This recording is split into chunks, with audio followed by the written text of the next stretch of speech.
Howdy, folks. Happy Friday. Thank God it's Friday. Well, in Buffalo, I wish it was warmer.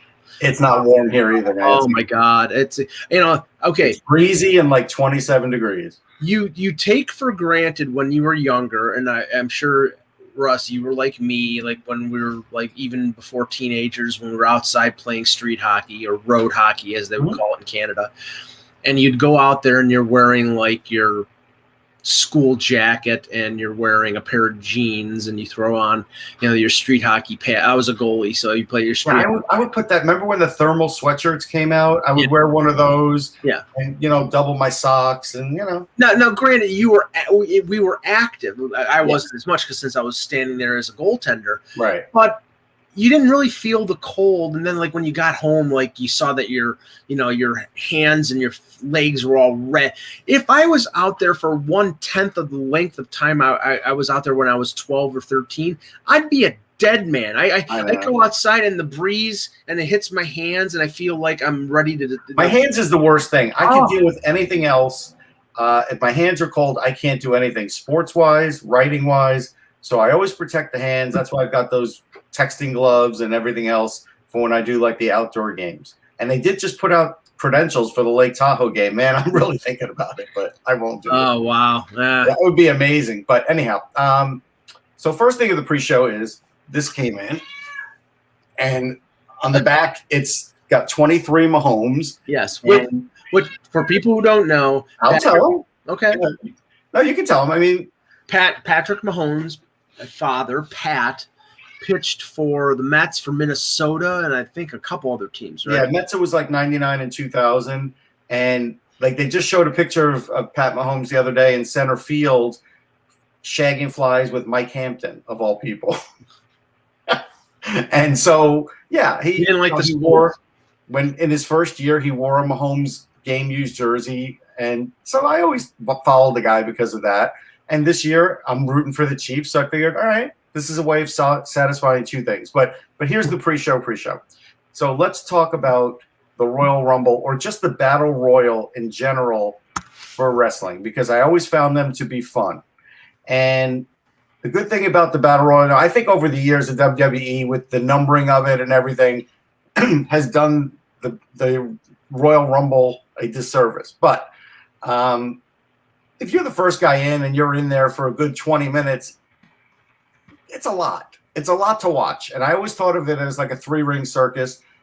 Back in the day, you'd have guys like Andre the Giant, who was nearly impossible to get out. Even if it was fixed, it was hard to get the guys to get him out of the ring anyhow because of the amount he weighed.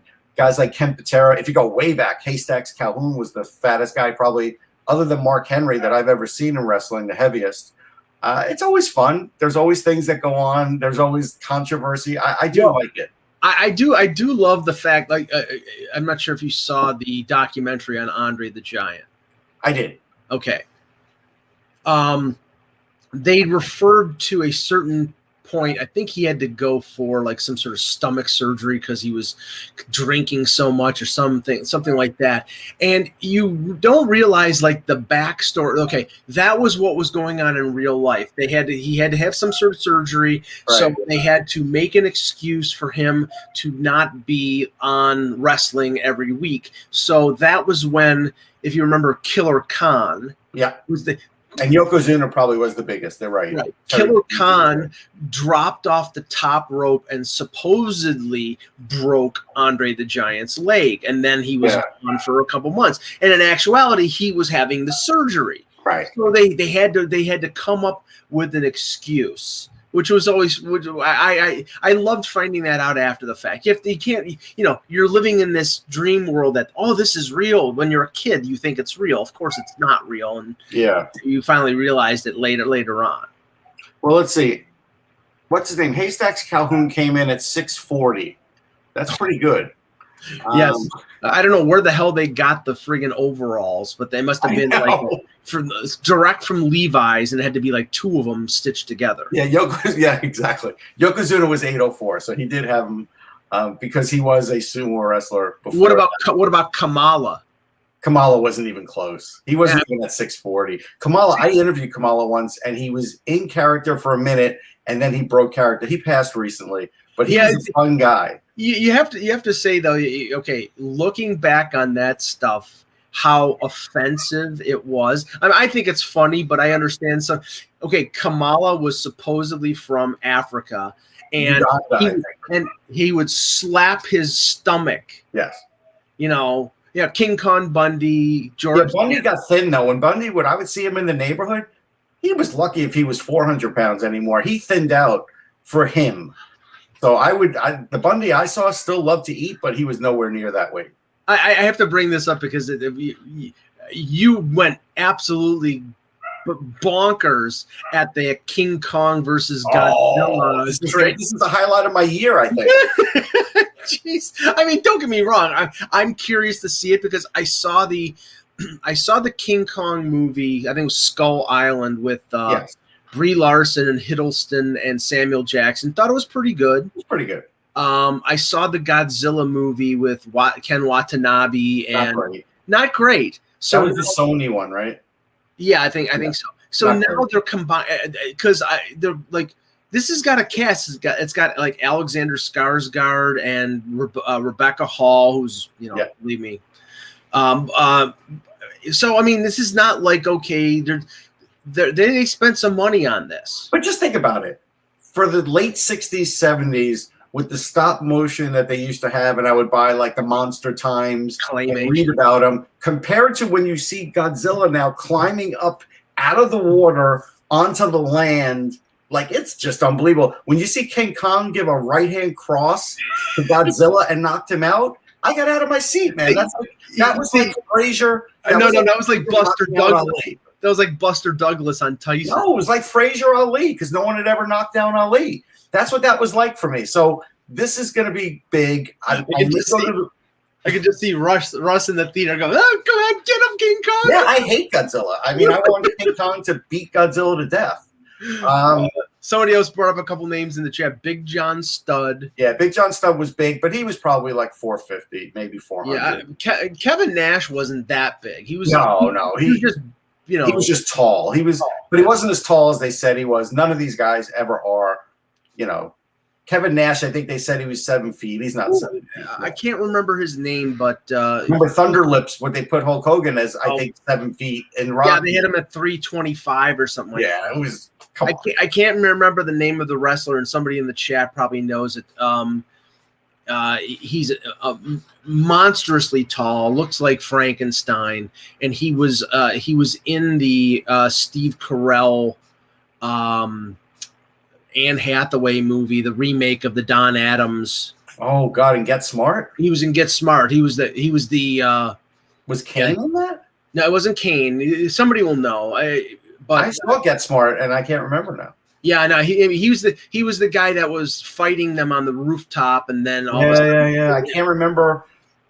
El Gigante? No, it's not El Gigante. No, it wasn't El Gigante. Somebody will get it in the chat. But anyway, So all right, let's start the show. We will be joined by Anthony Mangione in a few minutes. The McGuire twins, if they were 770 each, show me a picture. I've never heard of these guys.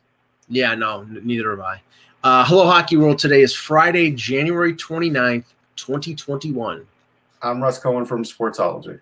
And I'm Michael Agello, and this is the Hockey Buzzcast here on HockeyBuzz.com. And I think Arthur Franco in the chat has it. I think it's the Great Khali. Great Khali. Yeah. It was the Great Khali, yes. And Big Show weighs. Big Show. I'd say Big Show probably weighs about. He had surgery too. He had stomach surgery? No, he had the surgery to get rid of the gigantism so he could live longer. Okay. Yeah, he was 440. That's nothing. Come on, man. Why are you wasting my time with that? Dropping the bucket. Okay. All right. Let's start with some of the games we. And remember, but one more last thing: the Haystacks Calhoun 540 was a real unhealthy 540. He probably was eating Crisco stuff. Oh my God, he was just grotesquely immense. Bruno lifted him up once, and he probably broke something in his neck by doing it, but he did. He lifted him up. Okay. See, this is what I mean. Back then, it doesn't remember when Hulk slammed Andre. Andre jumped up And I'm sure Haystacks Calhoun jumped up so Bruno Sammartino. But don't tell me it doesn't take strength even to do course, that. Jesus, of course it does. But he helped him. He helped him big time. Okay, so let's start with we had 14 games last night. We're not going to cover all of them, but just some of them that were pretty interesting. Start with the Rangers and the Sabres. Yeah. Rangers win 3-2 in overtime on a Alexis Lafreniere goal, his first goal in the NHL. And I didn't realize until he had scored it was his first goal, and his reaction was I knew. And yeah, his reaction weight was off his shoulders. Yes. Here's the funny thing. There's one thing to be a rookie in the NHL and play, Columbus, Florida, one of those markets. When you're a rookie in New York, there is a lot of pressure. There always has been a lot of pressure, and you could see it. That release from him when he scored that goal was massive, but good job by David Quinn to have him out there in overtime so there's a little extra space, and when they got the puck on his stick, he buried it right away. Like, that's the way Lafreniere does it, and that was great for him, and Panarin hugging him was great. It was a great moment. He fooled Rick Jeanneret on the he did. Because Jeanneret was hey Anthony. Hey, Jeanneret on the goal thought it went off the post because it came out so quickly. It must have hit the middle bar or the camera in the back of the net. It came out really quickly, but then Lafreniere, Lafreniere was like Patrick Kane in 2010 because he waited for Anthony for that. Like, why? No, I'm just saying the reaction. You could have come up with a million scenarios. Did Jeanneret have a bird? Because every time a goal is scored, it sounds like he's passing something out of his body. No, he genuinely didn't recognize that the puck went in because it came so quickly.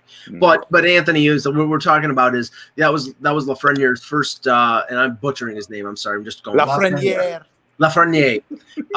It was his first NHL goal, and I believe in his 7th game or 8th game. Mm-hmm.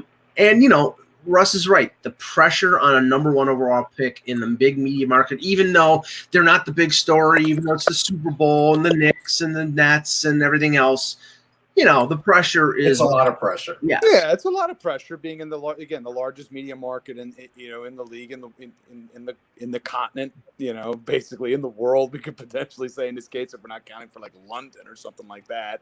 Sure. It's tough, and again, the spotlight is going to be on him, but at the same time, you kind of you have to be patient. This is he had a tremendous obviously junior career. But this is a massive step up in year 1. Even at Sidney Crosby's first year in Pittsburgh, he had his moments of struggles as he was trying to transition. Darian Hatcher was trying to take his head off and blood. That didn't help. Darian was insistent on making sure that he wanted to be Sid's welcome to the NHL moment. And he did get a goal against the Flyers. The thing is, I think after that, Sid pretty much had it in his head that every time he was going to play the Philadelphia Flyers, he was going to do as much damage as possible, and he's pretty much lived up to that throughout his career. So, we could thank Darian for that. Yeah. So, but again, in my circle, again, I would preach patience. I think I found, I thought Mike Harrington's comment yesterday was a bit much. We have to put that in context. Of course, it didn't age well because Lafreniere scored the game-winning goal. But he makes such a sweeping generalization about him. But we know what the generalization had to do with. It was so hot takey. The generalization, and there's things at times I agree with, but I think Harrington's a lot of times on the money. But it was so hot takey. It was just, to me, I just kind of shook my head and said, I'm glad he got egg on his face on that. That was for the Buffalo base that are like, see, we didn't need to draft first overall because this guy's not any good. That's what that was for. Yeah, exactly. It was. Well, Mike knows that. And Mike knows that. I have to say that Mike Harrington is probably one of the most vociferous anti-tankers. That he thought that the organization going the direction that they did. Don't go after the player. You want to go after the you want to go after the organization. That's one thing. The player is the player. He's earned this spot and to take and to be taking cracks at the player in my mind was off base and out of line. Now, Russ, just on the Sabres page, Sam Reinhart wasn't practicing today, so he might have a minor upper body injury. I think he hit the net when he scored that goal. Yeah. He hit the post, literally with his body. But look, but talking about the Sabres, I mean, they're getting a really good performance out of Taylor Hall. Yeah. But I really think that if they think that they have a chance to make the playoffs, they have to abandon this 1A, 1B thing in goal and go with Ullmark, because I'm sorry, Carter Hutton just doesn't do it. And Ullmark yesterday, he made unless he's playing the Philadelphia Flyers, then it's a different story. Ullmark made a save in the third period that kept the game. They earned them a point. He made a fantastic save going post to post. I just think he's a better goaltender. He is a better goalie, and you could see. Look, I know Ranger fans don't want to hear this. The Rangers are not that much better than the Sabres, and that game proved it. Like they made a definite transition season for the Rangers. It just feels that way. That they had a nice. They had a good jump to get into the postseason, but and we all got, I think, very excited about seeing potentially what some of that talent. But again, that's a team that really has to kind of coalesce a lot more. There's a lot to me. The Rangers have a lot of very interesting parts, some really talented parts that I think with the right hands molding them can be something. But I thought, again, some of the offseason moves had me scratching my head. Certainly, the Jack Johnson signing to me was just like, okay.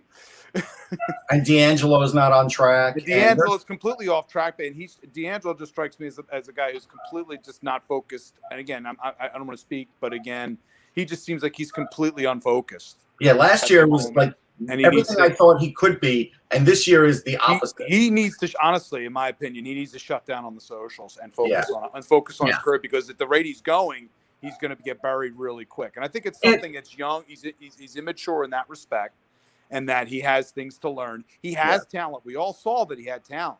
Yeah. But again, you got to get yourself focused on what's the thing that's most important to you, and that has to be playing hockey, and stop necessarily engaging in social media arguments. Well, Russ, the only thing I can think of that justifies the signing of Johnson is that Gorton looked at his defense and saw, Lindgren, Fox, Miller, D'Angelo, all with less than 2 to 3. The other ones all had a year of experience.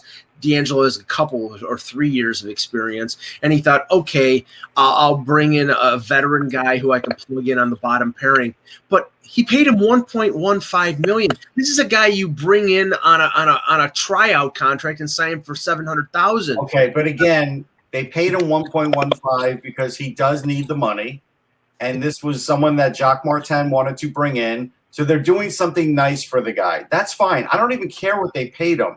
I just care that they actually got him, because he's not an NHLer anymore. Right. He's just not. And Tarmo Reunanen is a guy who played in Liga for the last 3 or 4 years. He comes over. They don't even give him a look. And it's like, you know what? This guy was pretty good the start of the year this year. He came out of the gate hot. And this guy plays two-way hockey. But again, he doesn't have a name. And they were going for maybe the toughness angle with Johnson, because they can't be going for anything else at this point. His game is so far off of that. And Anthony's right with they have younger guys, and some of them have regressed a little, like Lindgren. And look, Keandre Miller looks great. All of a sudden, after the first couple of games, he's been trending up. But again, he's a rookie. Those things could change too. So there are a lot of things in transition there. Anthony, do you have headphones? I do not at the moment. Okay. I'm currently on my phone right now. Is that I know. No.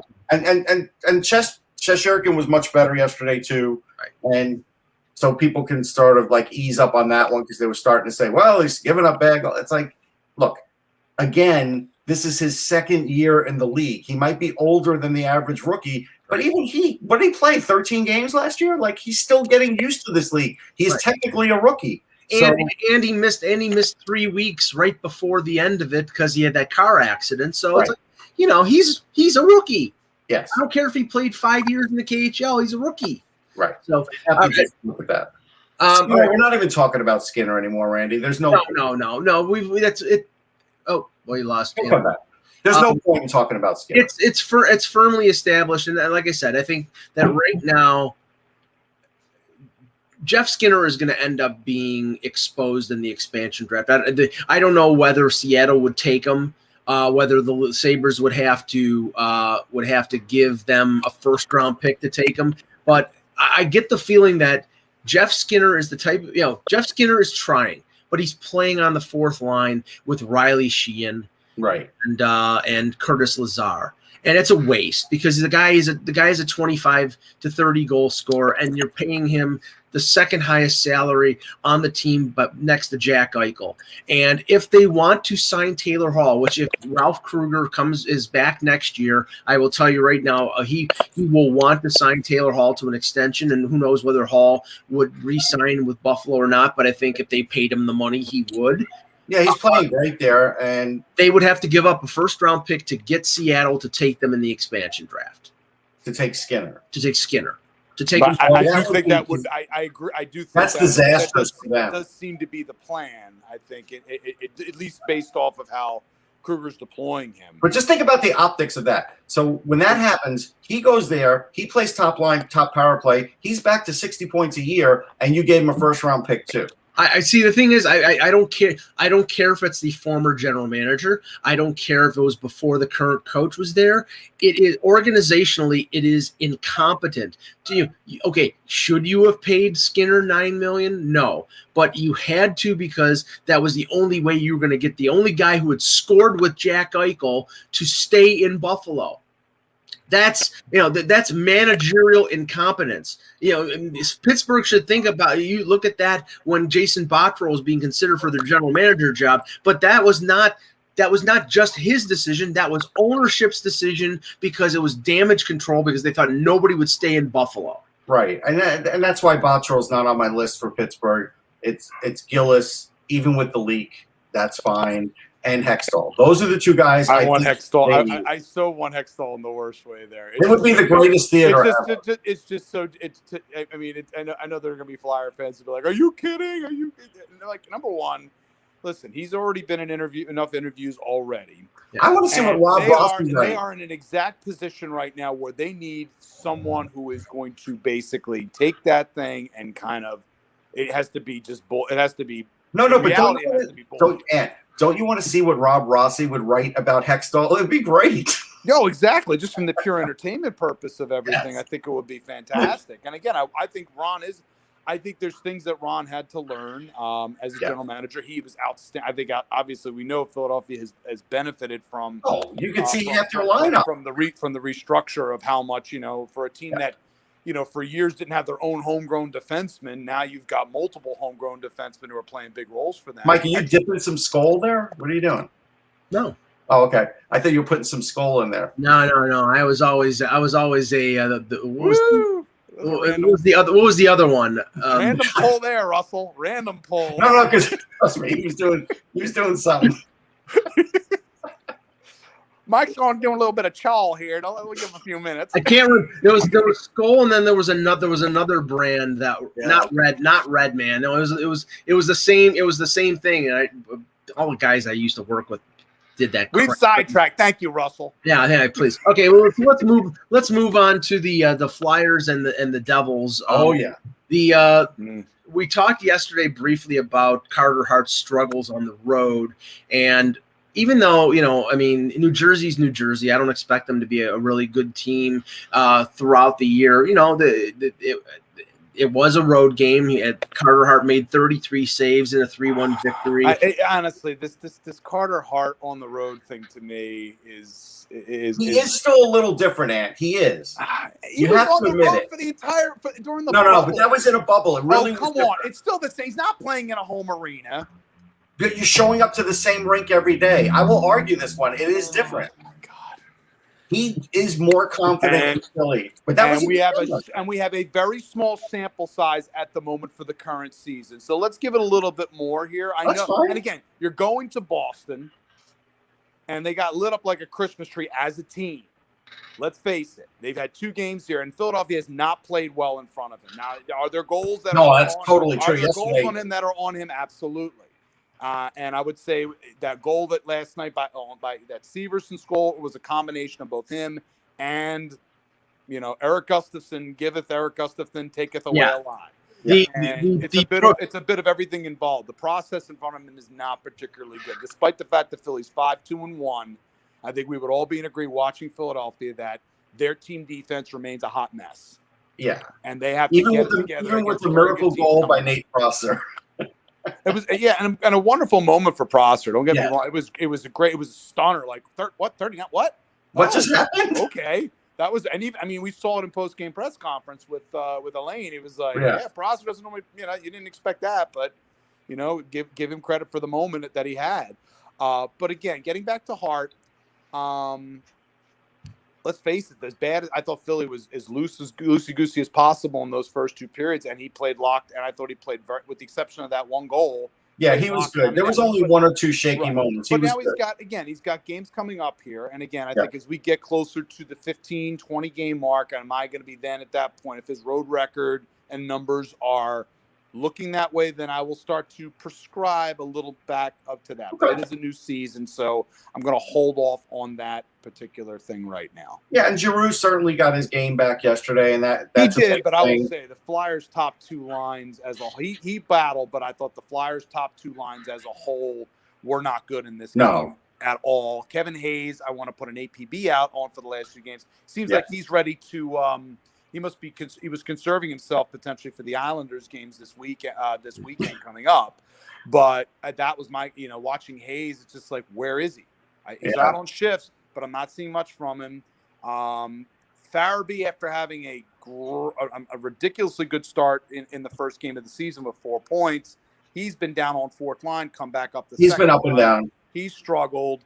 Konechny has struggled of late. It's just, again, the last couple of games. I'll tell you two stunning things. I'll give you two stunning things for me. The first one was, I do have to say it now, PK Subban is done.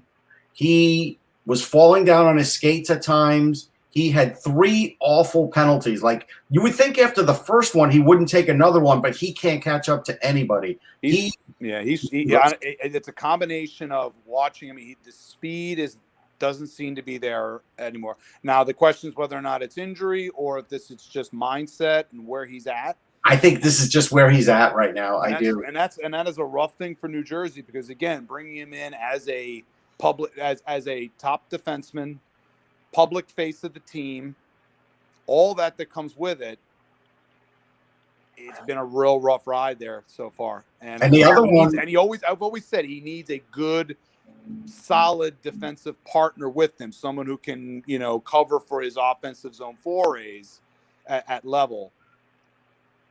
You know what makes it so obvious is that New Jersey is a speed team, and you see guys like Ty Smith, the young defenseman, and then you see Subban in comparison, and you're like, wow, that is a huge drop-off. The other one is Justin Braun is getting gassed so early in these games. I don't know what's going on with him, but late in periods, he's not looking good. And so that's something – he's playing pretty good defense, don't get me wrong, but he gets gassed now towards the end of periods, which is an issue. And he has been, again, the thing is we've seen in the offseason, him doing a lot of, weight training and things of that sort. Obviously very much public out there, working out with The Rock and everything else. Yes. But again, I would ask and say, okay, if we're worried about the weightlifting and everything at this point, we know your game is predominantly speed, your escapability, your ability to, get the puck up quickly up the ice.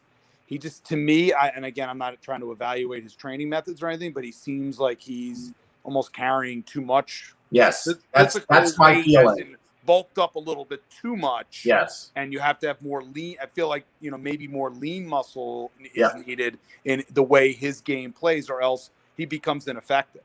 Yeah. Yeah, and just Subban has a year left on his contract at $9 million. You're not going to get any, based on the way he's playing right now. You're not going to get anyone even at a 50% hit. You're not going to get anybody to take him on.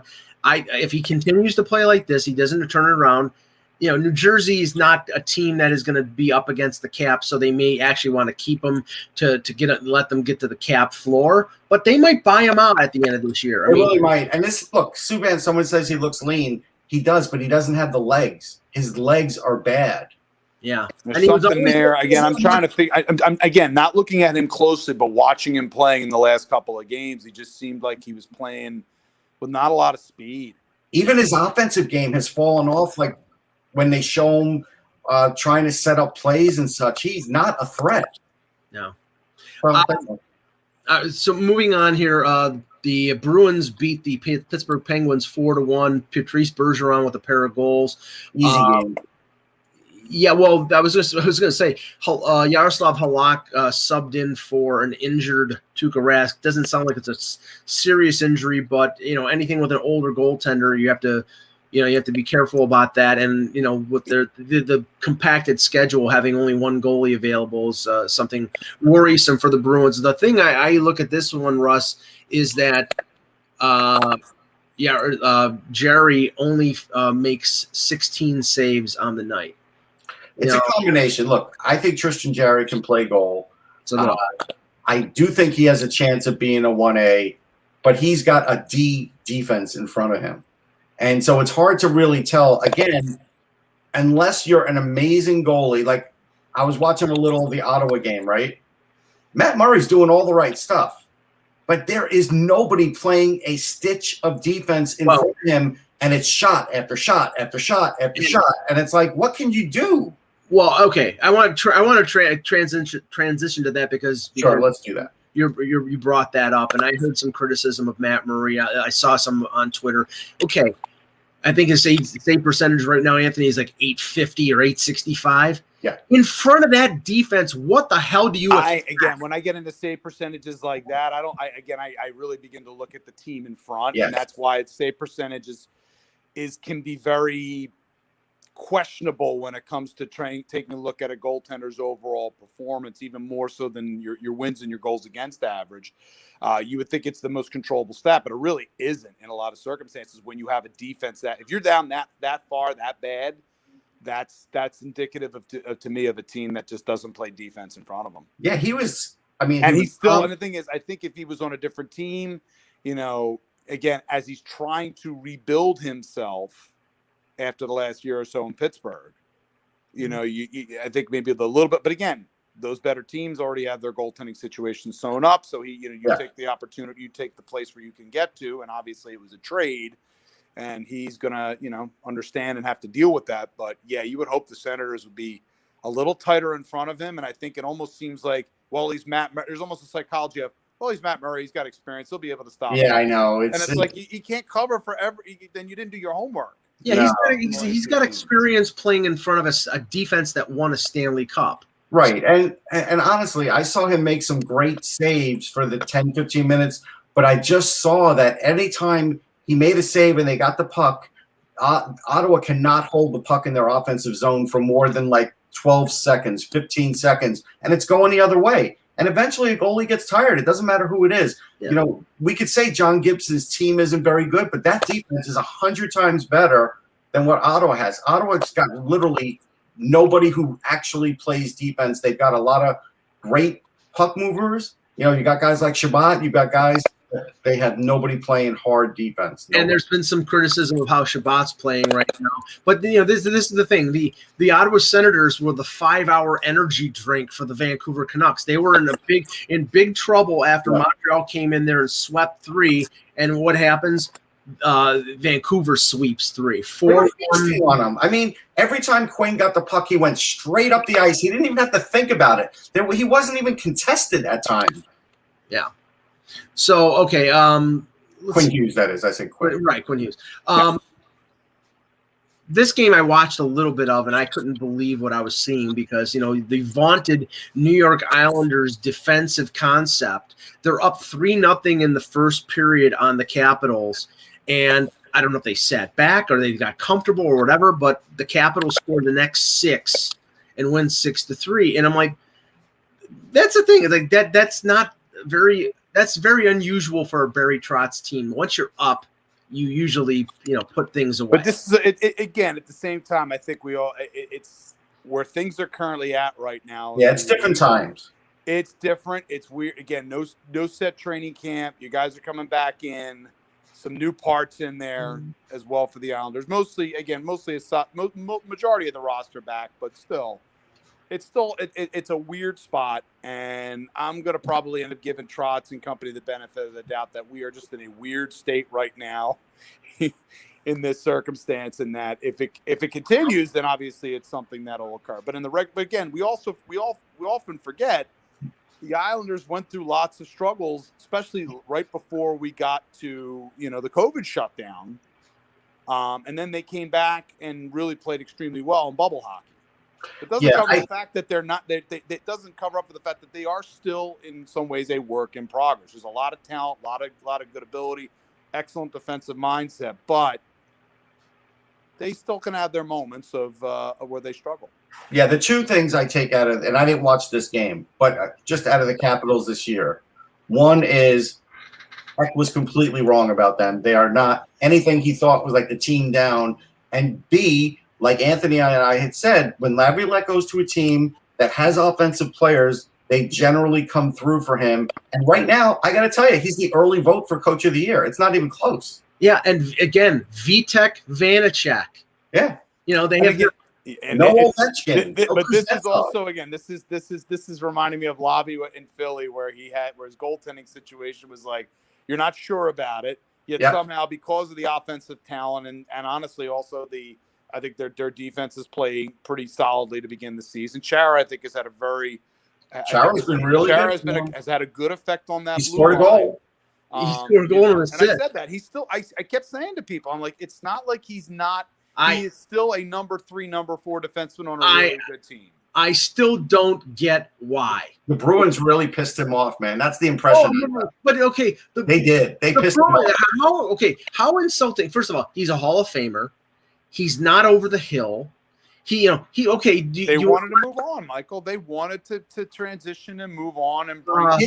They wanted to move on from his personality and aura, and what they didn't realize is they need those other things he still can bring to the rink, but they wanted to push the other stuff aside so they could sort of recreate the Bruins. And I know sometimes you have to make hard calls as an organization. You do. Especially for beloved players, and it's potential that in the long term, Boston's begins to benefit with regards to some of their other players taking on those. I mean, Boston better hope they don't match up against Washington in the playoffs, man. It'll be it'll be a great series. I mean, it would be 6 or 7 gamer for sure. Funky, and you want that. Yeah, Funky's joking a little bit here, but I mean, in watching a couple, he's been good. He's been good. About Jake, for everybody who's made fun of those picks. Yeah, Zaborov's been. He is right. Zaboral has been. But he's not offensive, and they thought he would be an offensive. No, guy. He's not. You know what? He's like a high. I will tell you, he's like a higher end version of Robert Haig. Right. I think a guy who came in with an offensive pedigree when he was drafted. Yeah, he was supposed to be a top pairing. He had to adapt his game to this level. Yes.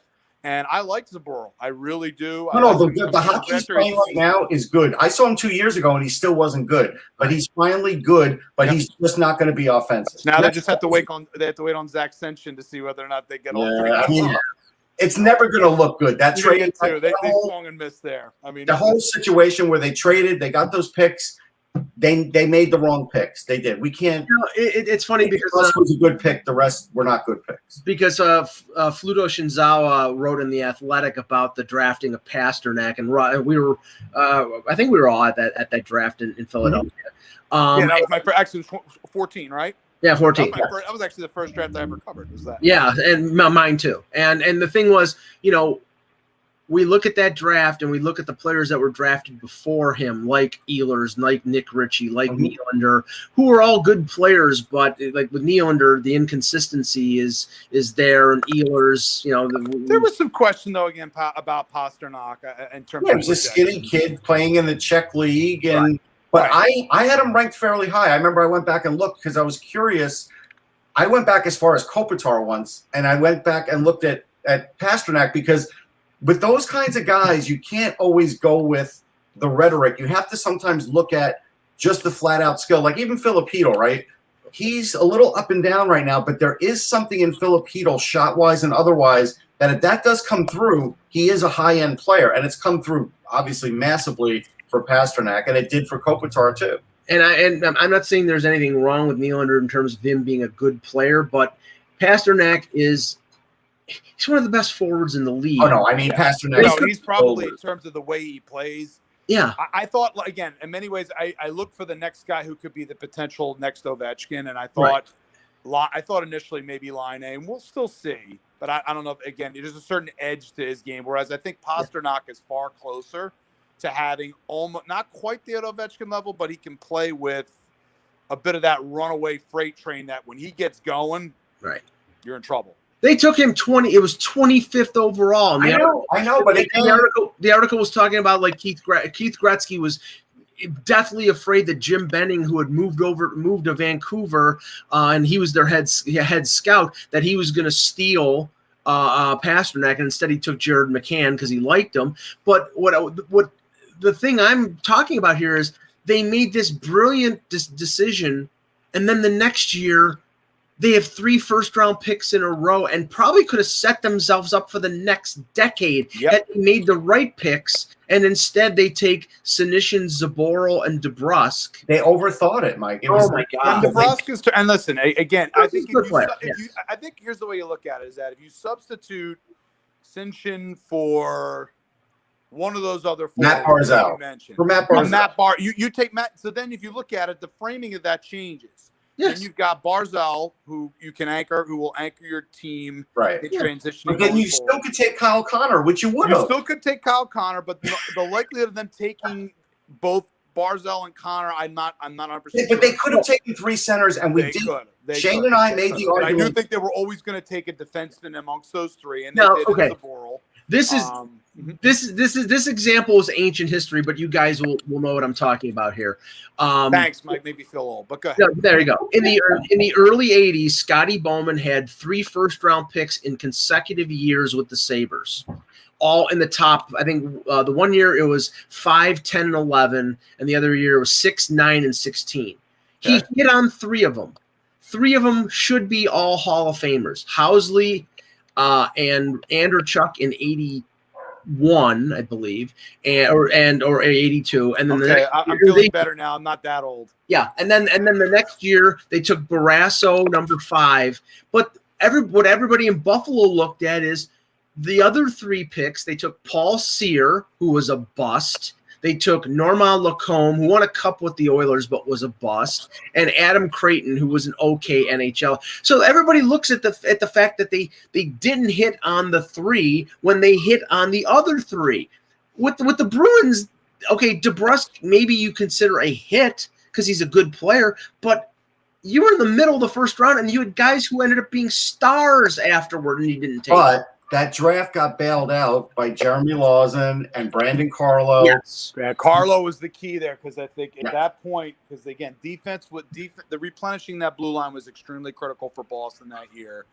And there was one other player who I'm not thinking of that was in that draft too that's playing. Maybe Lawson, certainly at this point now, that draft, depth-wise looks a lot better for Boston in the later rounds. But you really could have been setting yourself up to be the I mean, they already still technically are, bellwether team in the Eastern Conference, but they would have been head and shoulders talent-wise above the rest of the conference had they played that just right.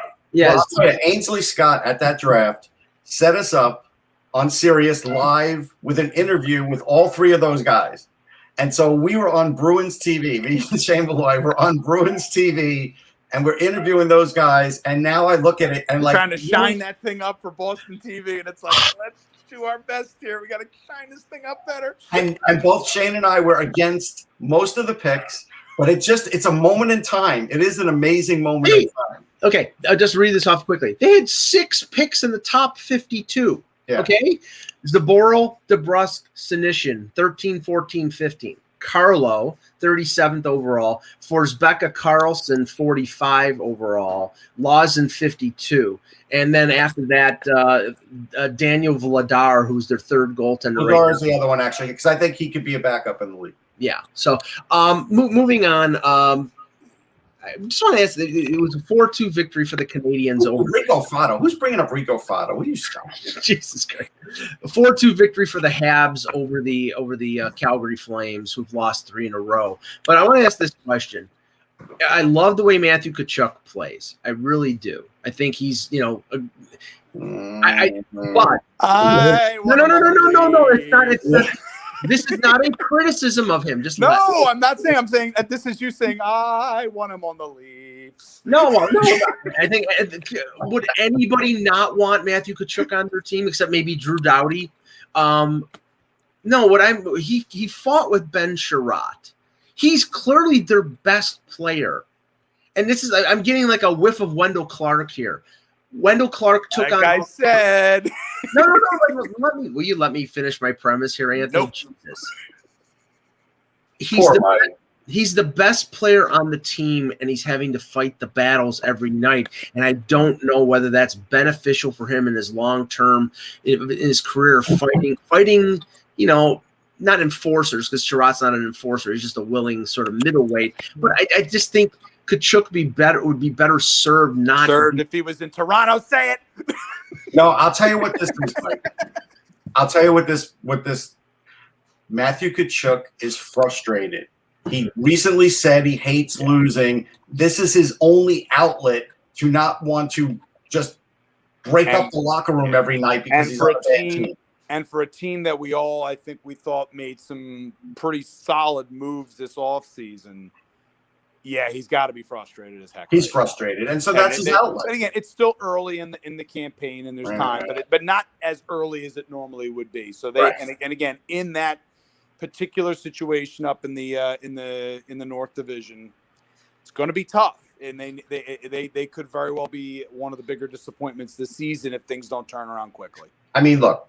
Next year is the year. If Melnyk doesn't spend money, and not like veterans like Mark Borieski and guys like that, you have to bring in real veterans to sprinkle with these young kids, or you will not get anywhere. Right. With Brady, that's the case in Ottawa. But with Matthew, it's like Matthew. I'm sorry. Yeah. But I was trying to cover for you, Russ. But you just blew. No, it's fine. We're all here to insult you today, Michael. Let's keep going. No, it's cool. But with Matthew, but Matthew's the same way. When he gets the crossroads is: do they move on from Monahan? Do they move Gaudreau? No, Monahan's playing better this year. I don't think they're going to move on. Yeah. We'll see with Gaudreau over time. But I do think the Leafs did a good job of frustrating Matthew too. He is still a Tkachuk, and I do think he is another one that does want to punch his way out of things too. I do, but yeah, Brady's in even a worse spot. But yeah. Yeah. Okay. Minnesota beats the LA Kings 5-3. Kaprizov with his second goal. So again, my campaign for him to win the Calder is alive and well. It's right on track. Don't worry. We've been expecting this guy to show up and do something the last couple of years, and he's finally doing it. Joel Eriksson Ek has 5 goals. Yeah. He's been a guy, I think he's been incrementally getting better. And I think the difference this year is he looks stronger. So maybe the COVID break, he was finally able to, gain some more muscle. But now the way he goes to the net, I see when he's jamming the net, nobody can stop him. And he's already had good skills and a good stick, and he already had all those other things going for him. So I'm happy to see it. And I think just the development hit at the right time for him now. And now Guerin really is looking smart because this remade Minnesota Wild team is pretty damn good. Yeah. Great. Dallas beats Detroit 7-3. And whenever somebody beats Detroit, you have to take it with a grain of salt because Detroit's not that good of a team, but you have to just look at the fact that Dallas has come out of the gates after that, respite, unfortunate respite because of COVID, and they're playing great. And I think Joe Pavelski in the off season was traveling with Ponce de Leon looking for the fountain of youth because he's found it. I mean, he's got 4 goals in I think 4 games. He's crazy. It's playoff Pavelski. It's crazy how bad he was for most of last season. And then he got to the playoffs. And then he got to the playoffs and it just lit a fire. It's crazy. I mean, but I'm happy for him because he is a great guy and he is a terrific player and they need him. I'll tell you though, after that game, Mike, Tanner Boyle got really mad at the Red Wings and threw down his hockey stick and said the team sucks. Thomas Boyle, you mean Thomas Boyle? No, wasn't Tanner Boyle from the Bad News Bears? Oh, that's right. Yeah, no, That's what Russ's pop culture reference. Oh, come on. That wasn't. Oh, come on. That's an easy one. But they're the next thing he's going to say Ingle puke. they're Ingle puke was good, but they're the bad news bears, the Detroit Red Wings. Let's be real. That's what they are. And Ty Dellandrea gets his first NHL goal and an assist. Which Ty Dellandrea is going to be one of those sneaky, really good players. I don't think he's a superstar, but I think he's going to be a really solid player. Okay, saving the best for last. The Edmonton Oilers and the Toronto Maple Leafs. Get that axe ready, Michael. I don't know how, and they may very well win the next game on Saturday night on Hockey Night in Canada because you don't believe that. You can't contain Connor McDavid and Draisaitl. And Draisaitl had a couple goals, and McDavid had a couple assists yesterday, and Edmonton got 7 power plays, half of which were ridiculous, or 4 of them were ridiculous calls. But I keep saying this. It's Draisaitl. It's McDavid. And there's nobody else who's doing anything. It's unbelievable. I mean, honestly, people were doing like little memes yesterday, taking pictures of McDavid in a post-game press conference with the same look on his face that he had in 2015 when he found out he was going to Edmonton. Again, this team is going friggin' nowhere, and I feel sorry for Connor McDavid. Where do you think Connor really wanted to go when the Edmonton Oilers drafted him? Come on, Michael. I think he wanted to go to Buffalo, actually. No, I don't think. Yeah, no. I mean, I know he was a Leaf fan, but I think maybe the whole pressure at that point. Remember, the Leafs hadn't drafted Matthews. I wanted to get to the heart of this today because otherwise we're going to be going through the same conversation about what's Connor McDavid and Edmonton. Let's get to the heart of it, and where do you think he wanted to go? If we're going to go that far back, I don't really know. I don't know. Nobody knows in this circumstance. He's happy to be. Nobody knows the trouble I see. Yeah, no, but. But no, I feel sorry for Connor McDavid because he's such a great player and he is with an organization that clearly does not know what the hell to do. And Ken Holland is a general manager who's had success, a lot of success. But the moves right now, Tyson Barrie looks like the Tyson Barrie under Babcock. He doesn't look like the Tyson Barrie under Sheldon Keefe. Offensively, he really hasn't shown off much. Kyle Turris was invisible yesterday.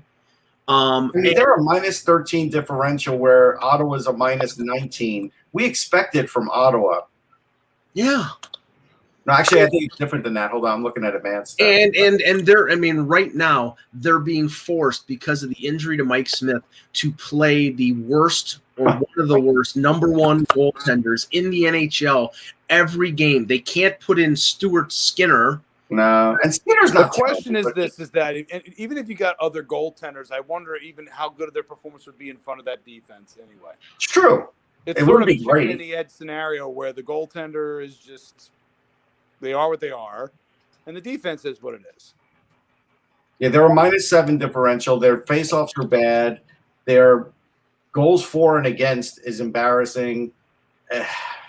It's the end of the world as we know it. I mean, they have a lot of goals, but Mike feels fine. Now, on the shots for and against, even kind of amazing. They've had 285 shots for and 298 against. It's like most teams, if they had 285 shots, you'd be like, oh my God, this is a great team. No, I mean, and I'm not, I do realize that there are, I like Darnell Nurse. I like Yamamoto. I like Nugent Hopkins. But it just seems that every game if Draisaitl and McDavid score 3 or 4 points, they have a chance to win. But that's not even guaranteed. They score 3 or 4 points and they could still lose. And that's pathetic. And with that game last night, the Leafs got out to a 2-0 lead. The referees gave Edmonton a chance to get back in the game with a couple really chintzy calls. A 5-on-3 in the second period got Draisaitl on the board. Then they tied it up in the third. Wayne Simmons scored his 3rd goal in 3 games. Russ, there you go. And then Edmonton tied it up, and Matthews on a ridiculous wrist shot scores the game winner. I saw that one. Yeah. Now, I'm just saying, it's like the Leafs are Leafs. They're 7-2. But I think, you have to look at the fact that tomorrow they will have played Edmonton for the 4th time. I'm going to challenge Cam Young on this one. The worst home record right now in the NHL is the Edmonton Oilers at 1-4. How is that even possible? Really, if you think about it, how's that even possible? They've got every comfort in that building except defense and goaltending. Yeah, and I don't know how many years they have to keep working on finding defense and goaltending, but it's just bizarre. I mean, there'll be the rematch tomorrow night, and watch, I'll curse the Leafs because the Oilers will score like 12 goals on them. Now, Patrick Laine apparently has been sequestered in Ottawa, waiting for his U.S. visa to be approved, and it was approved. The word is he's supposed to be cleared, and it's supposed to be this after. He should be arriving in Columbus sometime this afternoon. Right. Now the question is how long he's going to have to quarantine. Apparently he's had 2 negative tests. So, I mean, right now this whole thing seems to be breaking down I saw an article in The Athletic from Pierre LeBrun who was talking about how the 14-day quarantine could affect the trade deadline. And honestly, in a way, I have a feeling that for the Canadian teams, the trade deadline is going to be 14 days before the actual one. It could be. I mean, look, Sami Vatanen hasn't even played for the Devils yet. He had the same visa kind of issue. And I do wonder whether or not that's going to actually really constrict the trading market this year. I really do. If that's going to make, I think it's going to normally you might make that little tweak move, and maybe you give it second, depending on your situation, you give it second thought, because again, if you move a player off and you have to wait for that other player to come in, it becomes a double whammy in this era. Here's what I wonder. I think you could make like what's happened in Major League Baseball in the past, and you'd be in a doubleheader and you can make a trade.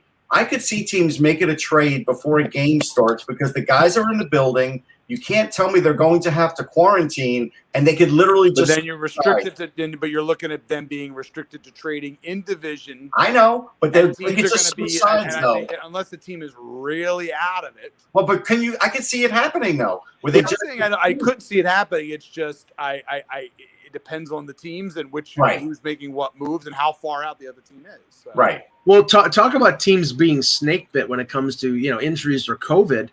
New Jersey, they lose Blackwood. They go out and they claim Aaron Dell on waivers from the Leafs. They're playing Wedgwood, and now Dell is got COVID. Yeah. I mean, it's ridiculous. I mean, it's really hard for them. They've not had their right goaltending all year, going back to Crawford, and they're actually not a bad team. They were actually decent. So I feel bad for the Devils in that way. I don't feel bad for the actual Jersey Devil though. I like the fact that he shredded Gritty in the shredder. That's fine. But at the end of the day, he's still the Devil, and I don't like him. Okay, we'll end with this. You like the Devil, Mike? The Jersey. I like the fact that he did shred Gritty. That is good. I mean, so I'll give him a pass because of that. Yes. Okay, Richard has a fun question. What team off to a slow start that you thought was good preseason is in real trouble? That's a good question. Vancouver Canucks maybe, but yesterday sort of helped them. I'm still going to say the Canucks still could be in trouble because Holtby played okay in that game. I thought I saw him make some good saves. I do still wonder about their defense a bit. I don't know if Vancouver's out of the woods yet. No, I mean, like I said, the Senators were the salve on the wound. So I mean, they don't play now. I know they're traveling east now, and they play Toronto next Thursday. Cam has put twice in the chat room that Laine is on his way to Columbus. Right. Hey, got it. But until he gets there, we're gonna wait and see. Okay. Right now, that package that's been in queue for like 10 days that you're waiting to get at home. I'm looking at the yeah, that's funny because I ordered a mask and from like Fanatics or one of those places, right. And it's going to be sent to you expected anywhere between February 5th and February 18th. so it's like, gee, 3 weeks. You're sending it by Pony Express, you mothers. Okay, no, just okay, the question here, Anthony, was a team that has started off slow. Which team do you think is in real trouble, or do you think that they can bounce back? I'll just put that addendum in. I said Vancouver still. I'm still on Vancouver with that. Okay. That would have, exactly. I would have said the Canucks. They just have to kind of tighten again for them. It's one of those true talent teams that they're better than what they've played. Yeah. I look at we'll go through this quickly. I look at the Central, and the bottom 3 teams are Chicago, Carolina, and Detroit. Carolina's only played 4 games, and they're 3-1, so that's the reason why they're at the bottom. Chicago is in deep trouble. Yeah. I mean, we knew that coming in, though. Unless Kevin Lankinen is the second coming of Tim Thomas, and he's played well in 4 games. I mean, it's not Colin Delia and Malcolm Subban. It's Kevin Lankinen, who I don't even know who the hell he was until he started playing. I didn't either. Yeah, so I mean, if he continues to play good, then maybe they won't be as bad as I think. But without Taves and without Dotch, I don't think they're going to be good. In Detroit, we all expected Detroit to be bad. So in the East, the bottom 3 teams are the 3 New York area teams. Did anyone expect that? No. The Islanders, no. Definitely not with the Islanders. The Islanders, no. The Rangers. Rangers, yes. Yeah. Devils, yes. The Devils, yes. Sure. Devils, I would have been genuinely surprised if they would have been higher up in the standings at this point of the year. There's still a lot of work to be done there. Especially, I mean, Lindy's not one of those immediate effect guys. Let's put it that way. Right. They have to build They have to build things up over time, and the Rangers just don't know exactly what they are. Again, as I stated earlier, until interesting parts, as I said, but they don't know. They don't know.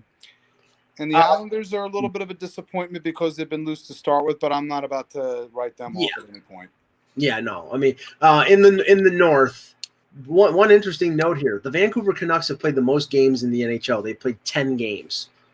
So they're 5-5 right now. So they're way ahead of everybody in their division except Toronto.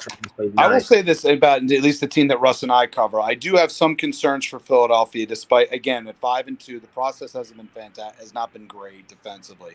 And now they're about to get into a stretch of games here where they have to kind of survive those games. And then there's a chance, I think. But again, what I mean by that is it's just you got Boston coming up. You got several, the Islanders as well, who's given them trouble historically, right? And they have to tighten things up a lot here, or else they'll be scratching and clawing just to try. Yeah, there's no doubt. I mean, beating the Sabres and the Devils isn't that hard, and especially with the breaks that they've got, Blackwood, all those things, right. And yet for 2 periods yesterday, it still was a struggle.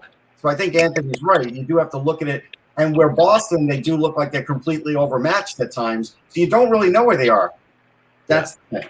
In the North, the team that's struggling right now, and they've only played 6 games, is Calgary. I mean, everybody expected Ottawa to be at the bottom.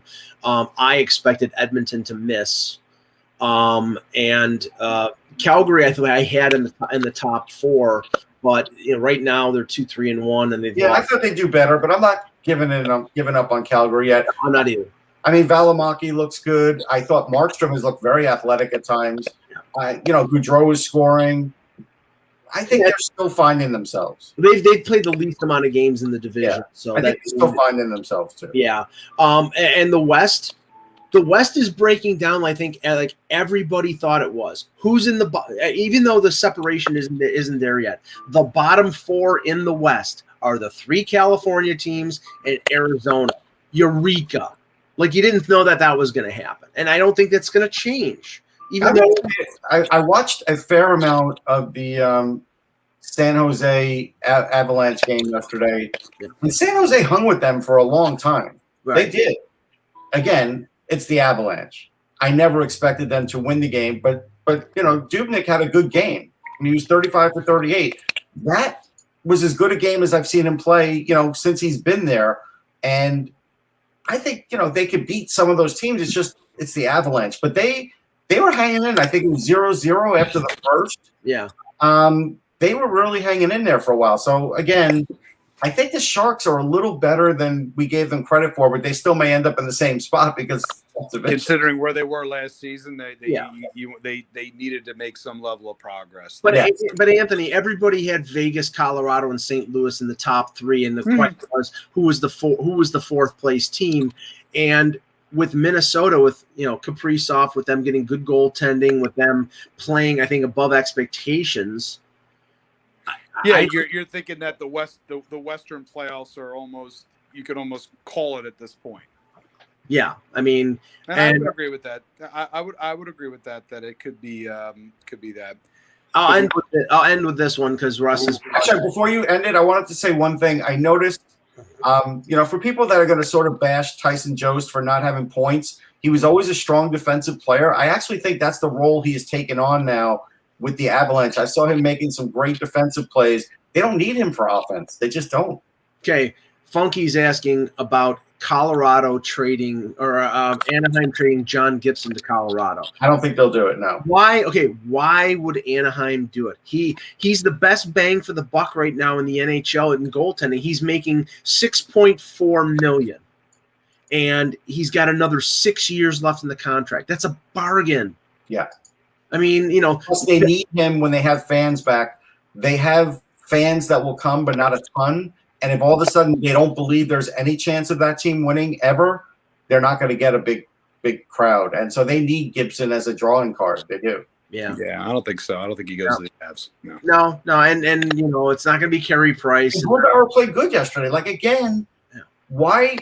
I know Mike rips on Grubauer. He may not be great, but we have to remember there have been not great goalies like Mike Vernon that win Stanley Cups. Right, and that's true, but I do think after last year was an extreme situation with Grubauer getting hurt and Francouz getting hurt. I think they at least need a goaltender that if Grubauer drops the ball, that guy is quality enough to win playoff games. I just don't have any confidence in Grubauer and Francouz. I don't. You have more confidence in Freddie Anderson than you do in Grubauer? Are you going to go there? Well, first of all, Freddie Anderson is Anthony's laughing. Just answer the question. We don't need soliloquy. Yes, I do. All right.